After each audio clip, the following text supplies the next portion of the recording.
না, আজকে কোনো নমস্কার আদাব নয়, তার আগে আপনাদেরকে তিনটে সুখবর দেব। এক, আমরা আপনাদের জন্য আনতে চলেছি প্রতিদিন 2টো করে ভিডিও।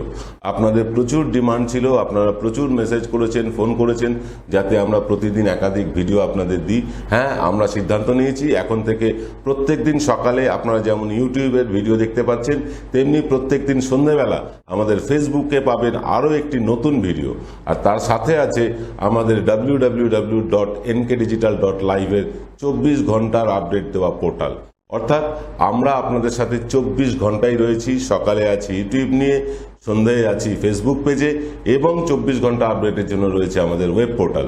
এইভাবে রোজ প্রতিদিন আপনাদের সাথে আমরা থাকতে চাই, থাকবো, এই প্রতিজ্ঞা আমরা করছি আপনাদের সামনে।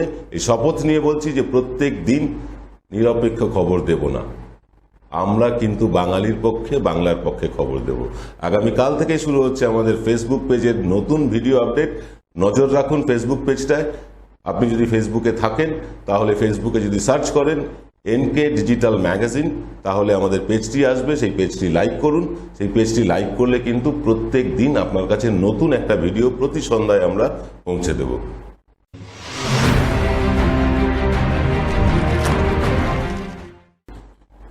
নমস্কার, আদাব, আমি প্রবীর বিশ্বাস, আর আপনারা দেখছেন এনকে ডিজিটালে আরও একটা নতুন পর্ব। আপনারা জানেন যে বিজেপির মধ্যে, মানে রাজ্য বিজেপির মধ্যে ডামাডোল শুরু কিন্তু উত্তরপ্রদেশেও। নানা রকম সমস্যায় জর্জরিত বিজেপিকে কিন্তু এখন আর আগের মতন ঐক্যবদ্ধ দেখাচ্ছে না। এই নিয়ে আমরা বারবার আলোচনা করেছি। আজকে কিন্তু আমরা আলোচনা করব পশ্চিমবাংলার বিজেপিকে নিয়ে। পশ্চিমবাংলার বিজেপির কি অবস্থা আপনারা গতকালের এপিসোডে দেখেছেন। আমরা দেখিয়েছি যে শুভেন্দু অধিকারীকে তীব্র আক্রমণ করছেন রাজ্য বিজেপি যুব মোর্চার সভাপতি সৌমিত্র খাঁ। শুধু তাই না, আক্রমণ করছেন রাজীব ব্যানার্জিও। অর্থাৎ পরিষ্কার বোঝা যাচ্ছে যে নব্য বিজেপিদের মধ্যে কলহ কিন্তু তুঙ্গে। তুলনামূলকভাবে যারা আদি বিজেপি তারা কিন্তু অনেকটা ঐক্যবদ্ধ। আজ আদি বিজেপি বলতে আমি শ্রমিক বাবুর কথা বলছি, সায়ন্তন বাবুর কথা বলছি, দিলীপ বাবুর কথা বলছি, রাহুল বাবুর কথা বলছি, এমনকি রূপা গাঙ্গুলির বাবুল সুপ্রিয়র কথাও বলছি। এরা কিন্তু অনেকটা সংযত, যদিও বাবুল সুপ্রিয় বেফাস মন্তব্য করেছেন যেখানে ধোঁয়া ওঠে সেখানে নাকি আগুন থাকে। অর্থাৎ বিজেপির মধ্যে ধোঁয়া দেখা যাচ্ছে। এই পুরনো বিজেপি এবং যারা নতুন বিজেপিতে ঢুকেছেন, মানে ভোটের আগে আগে যারা বিজেপিতে গেছেন, শুভেন্দু অধিকারী, রাজীব বন্দ্যোপাধ্যায়, এরা কিন্তু বিজেপির মধ্যে থেকে নিজেদের একটা লার্জার দ্যান লাইফ পোর্ট্রেট আঁকতে চাইছেন। অর্জুন সিং ভীষণ বিরক্ত, কারণ অর্জুন সিংকে কোনোভাবেই গুরুত্ব দিতে চাইছে না বিজেপি। সব্যসাচী দত্ত, শিলভদ্র দত্ত, এরা কিন্তু বিজেপিতে প্রায় ব্রাত্য হয়ে আছে। এমনকি লকেট চ্যাটার্জির মতন নেত্রীকেও কিন্তু বিজেপি ব্রাত্য করে রেখেছে। অগ্নিমিত্রা পল একটু লম্ফঝম্প বলবো, আমরা লম্ফঝম্পই বলবো। তিনি করতে ভালোবাসেন, অশ্লীল কথাবার্তা বলেন। তিনি তার এই অশ্লীল আচরণ দিয়ে মানুষের অ্যাট্রাকশন পেতে চান, সেটা তার ব্যক্তিগত ব্যাপার, সে নিয়ে মন্তব্য করার নেই। কিন্তু ঘটনা হচ্ছে যে বিজেপির কি অবস্থা বর্তমানে। পশ্চিমবাংলায় তারা এতগুলো আসন পেয়েছে, কোথায় তারা গঠনমূলক আলোচনা করবে, গঠনমূলক বিরোধী হয়ে উঠবে, তা না করে নিজেদের গোষ্ঠী দ্বন্দ্বে কিন্তু দীর্ণ হয়ে যাচ্ছে বিজেপি।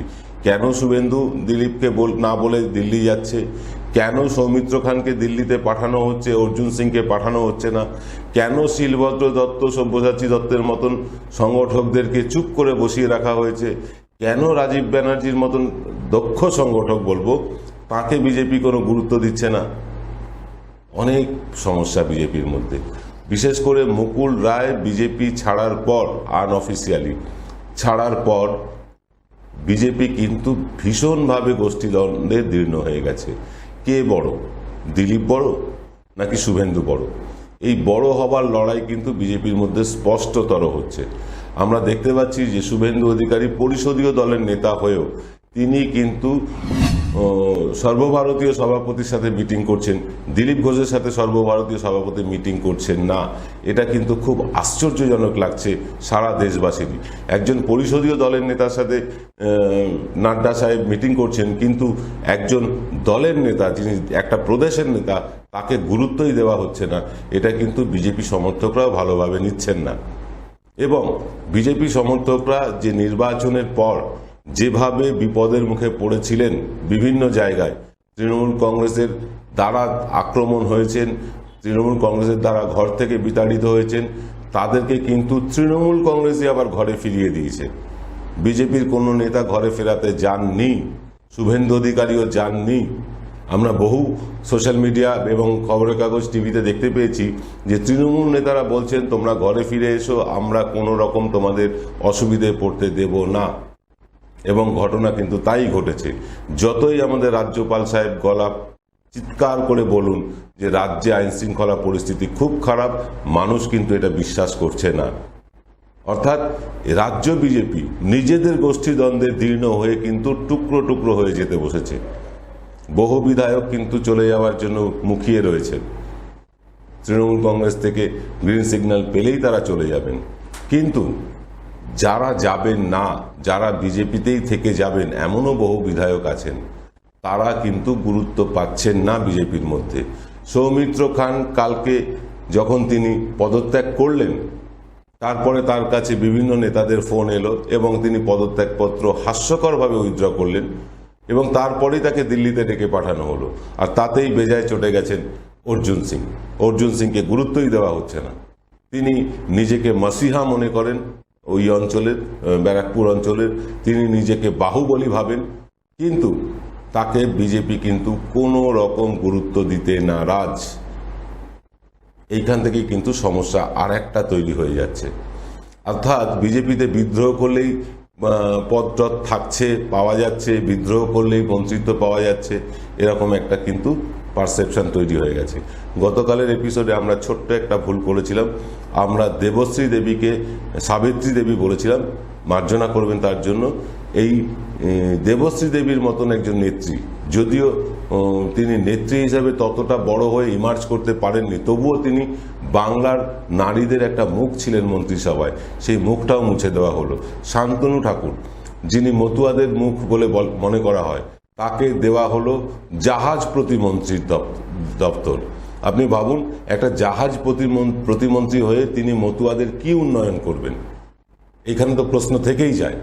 আসলে বিজেপি চাইছেই যে পশ্চিমবাংলা থেকে আমরা মন্ত্রী দিলাম 4 জন, কিন্তু এই 4 জন মন্ত্রীকে কারোর কোনো কাজ নেই। আসলে দেশের যারা মন্ত্রী হয়ে আছেন বা প্রতিমন্ত্রী হয়ে আছেন, কারোর কোনো গুরুত্ব নেই। একমাত্র 2.5 জনের গুরুত্ব আছে বিজেপিতে। 1 নরেন্দ্র মোদী, 2 অমিত শাহ, আর খানিকটা নির্মলা সীতারামন। এর বাইরে কোনো মন্ত্রীর নাম বলতে বললে আমরা কিন্তু রীতিমতো থতমত খেয়ে যাই।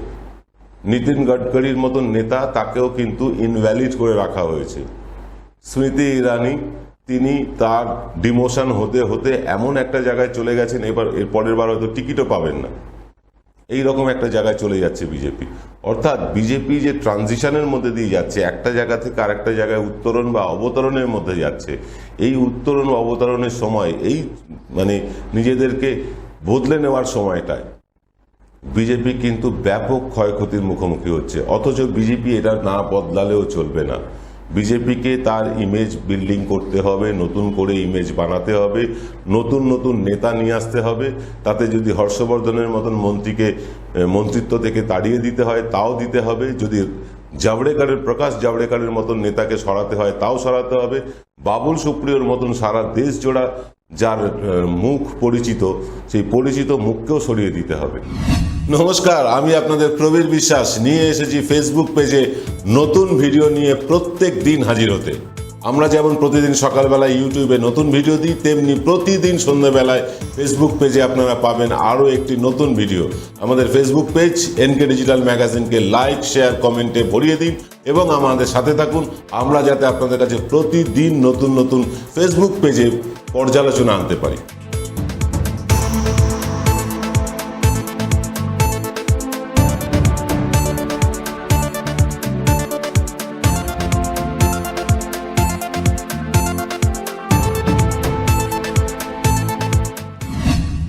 যা হোক বিজেপিকে করতে হবে একটাই কারণে, 2024-এ বিজেপি মেক ওভার করে নতুনভাবে বিজেপি আসতে চাইছে। নতুন একটা বিজেপিকে তৈরি করতে চাইছেন বিজেপির যারা থিঙ্ক ট্যাঙ্ক তারা।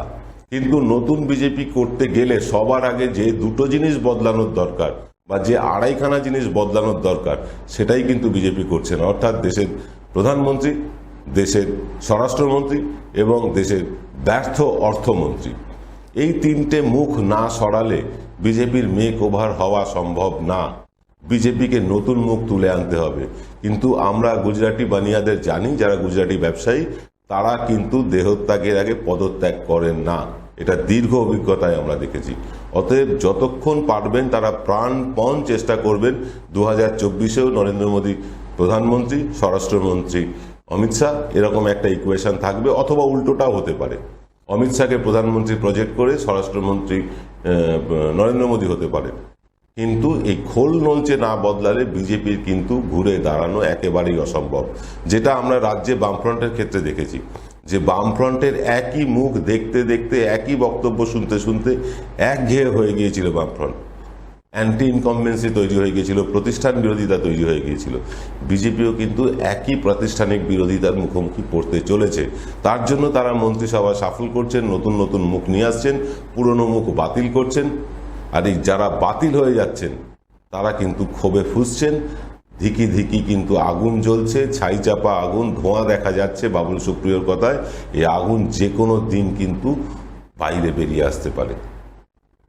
অর্থাৎ 2024-এর আগে বিজেপির দেশজোড়া ভাঙন হওয়া অবশ্যম্ভাবী কিছু না। দেশজোড়া, আমি শুধু পশ্চিমবাংলা বিজেপি ভাঙবে এটা বলছি না, উত্তরপ্রদেশেও কিন্তু একই অবস্থা। উত্তরপ্রদেশের প্রদেশ সভাপতি এবং মুখ্যমন্ত্রী যোগী আদিত্যনাথ, এদের মধ্যে মৌর্য বনাম যোগী, এই যে মৌর্য বনাম যোগীর লড়াই চলছে, একই লড়াই আমরা দেখতে পাচ্ছি দিলীপ বনাম শুভেন্দুর মধ্যে। একই লড়াই চলছে বিজেপির কিন্তু উত্তরপ্রদেশেও। বিজেপিকে যদি নিজের গড় রক্ষা করতে হয় এই গোষ্ঠী দ্বন্দ্ব আগে মেটাতে হবে, এবং মেটানোর জন্য একজন তৃতীয় ব্যক্তি প্রয়োজন। সেই তৃতীয় ব্যক্তি কখনোই বিজয়বর্গীর মতন অপটু রাজনীতিবিদ হতে পারেন না। হ্যাঁ, বিজয়বর্গীকে আমরা অপটু রাজনীতিবিদ বলছি। এখানে কিন্তু একজন দক্ষ মানুষ দরকার, যিনি সমস্ত দলকে নিয়ে বসিয়ে একসাথে চলার কথা বলতে পারেন বা যার কথা শুনবে। তিনি একমাত্র নরেন্দ্র মোদী, অমিত শাহ, জেপি নাড্ডা। কিন্তু জেপি নাড্ডা, অমিত শাহ এবং নরেন্দ্র মোদীকে এখানকার বিজেপি এত ভুলভাল বুঝিয়েছে যে তারা 200 পেয়েই যাচ্ছে, এই অঙ্ক সেই অঙ্ক, অনেক রকম অঙ্ক কষে দেখিয়েছে। তাই জেপি নাড্ডা, অমিত শাহ বা নরেন্দ্র মোদী বাংলার বিজেপির কাউকে ভরসা করেন না, বিশ্বাস করেন না। মাঝে মাঝে শুভেন্দু অধিকারীকে ডেকে পাঠান, শুভেন্দু অধিকারীও লেজ তুলে দৌড়ন। নেতারা ডেকেছেন, তাকে যেতেই হবে চাকরি বাঁচাতে, তিনি যান, গিয়ে কিছু সলা পরামর্শ করেন, সেটাতেও নাকি জল মেশানো আছে সৌমিত্র খাঁয়ের কথায়। অর্থাৎ এই বিজেপি ঐক্যবদ্ধ হবে কিভাবে 2024-এর আগে, কোনো রাস্তা আপাতত দেখা যাচ্ছে না। বিজেপির এই অনৈক্যের চেহারা কিন্তু ধীরে ধীরে প্রকট হচ্ছে, দেশ জোড়া প্রকট হচ্ছে। মধ্যপ্রদেশে যা অবস্থা, উত্তরপ্রদেশে তাই, উত্তরপ্রদেশে যা অবস্থা, ত্রিপুরাতে তাই, ত্রিপুরাতে যা অবস্থা, বাংলায় তাই। সর্বত্র কিন্তু চিড় ধরে গিয়েছে বিজেপির মধ্যে, এবং এই চিড় মেটবার নয় 2024-এর আগে। জানি না 2024-এর নির্বাচনের ফল কি হবে, তবে যদি এই চিড় দীর্ঘতর হতে থাকে, এই চিড় যদি চওড়া হতে থাকে, অবশ্যম্ভাবীভাবে বিজেপি আর তৃতীয়বারের জন্য ক্ষমতায় আসছে না। আমরা এই প্রেডিকশন দিয়ে রাখলাম। যদি বিজেপি চিড় বা এই ফাটলকে মেটাতে না পারে, বিজেপির কপালে কিন্তু দুঃখ ঘনিয়ে আসছে। আজ এই পর্যন্ত। সকলে ভালো থাকবেন। জয় বাংলা।